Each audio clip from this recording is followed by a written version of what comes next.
Put on airs and graces আর give yourself airs and গ্রেসেস।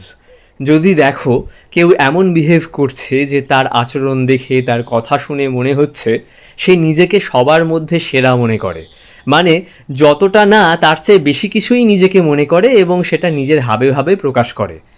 He puts on airs and গ্রেসেস about his academic qualifications. উনি ওনার degree নিয়ে নিজেকে একটু বেশি কিছুই মনে করেন। বা ধরো এরকম বললে, she isn't a very talkative person, maybe that's why people think she gives herself edge. ও বেশি কথা বলে না, হয়তো এই জন্যেই লোকে ভাবে ও বোধহয় নিজেকে একটু বেশি কিছুই মনে করে, তাই আমাদের সাথে কথা বলে না। যখন পরিষ্কার করে এটা বুঝিয়ে দেওয়া হয় কেউ কেন নিজেকে একটু বেশি কিছুই মনে করে, তখন কথা বলার সময় অ্যান্ড গ্রেসেস পার্টটা মাঝে মধ্যে বলা হয় না। নতুন কিছু শিখে থাকলে ভিডিওটা লাইক করো আর চ্যানেলটাকে সাবস্ক্রাইব করো যদি এমনই আরও ভিডিওস দেখতে চাও। আর যেটা প্রত্যেকটা ভিডিওতেই আমি বলি, আমার ব্লগের লিঙ্ক আমি ডিসক্রিপশনে দিয়ে দিয়েছি, একবার ঘুরে এসো। Until next time, this is RB signing off.